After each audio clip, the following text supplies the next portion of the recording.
Bonjour et bienvenue dans les Essentiels sur Valrhona TV. Aujourd'hui, nous allons parler du moulage. Pour les petites pièces en dessous de 15 cm, moulez une couche de chocolat tempéré. Pour les plus grosses pièces, moulez en 2 couches. Ces pièces nécessitent la formation d'une lèvre de soudure qui apportera de la robustesse au collage. Nous allons maintenant passer au moulage des petites pièces. Garnir les œufs de couverture tempérée.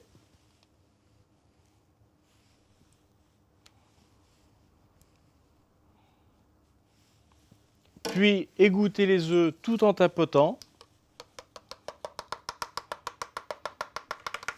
Pour ensuite araser à l'aide d'une spatule pour venir retourner entre 2 règles. Tapoter à nouveau pour un écoulement régulier. Je réitère cette opération à chaque moule. Garnir le moule de couverture tempérée. Égoutter tout en tapotant pour ensuite araser et retourner entre 2 règles. Je tapote à nouveau pour un écoulement régulier. Après avoir laissé légèrement cristalliser et à l'aide d'un triangle, ébarber en 2 fois les moules, puis laisser cristalliser en chocolaterie à 16-17 degrés. Pour les plus grosses pièces, nous allons réaliser la même opération. Garnir les moules de couverture tempérée.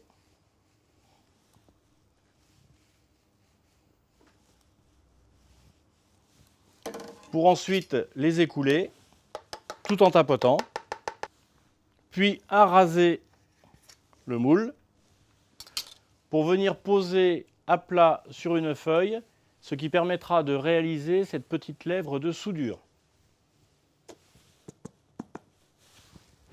Après une légère cristallisation et à l'aide d'un couteau d'office, nous allons ébarber les moules délicatement pour ensuite venir mettre la deuxième couche de chocolat tempéré. Petite astuce, vous pouvez également réaliser cette deuxième couche de chocolat tempéré avec une autre couleur pour donner un aspect différent à votre œuf. Égoutter à nouveau, puis tapoter, araser le moule pour venir l'égoutter entre les 2 règles. Après une légère cristallisation et à l'aide d'un triangle, ébarber les moules en 2 fois. Posez les œufs dans ce sens, sur une feuille et une grille. Attention, poser les œufs à l'envers provoquerait, de par le froid, un fendillement. Commencez la cristallisation au réfrigérateur pendant 12 à 15 minutes, puis finir celle-ci à 16-17 degrés.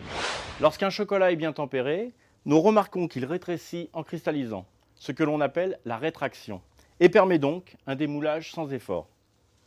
Comme je vous l'expliquais dans l'épisode du tempérage, un bon tempérage permet d'obtenir un excellent brillant et de retrouver le craquant initial du chocolat. Voilà, je vous ai montré les principales étapes du moulage. Retrouvez-nous prochainement pour un nouvel essentiel.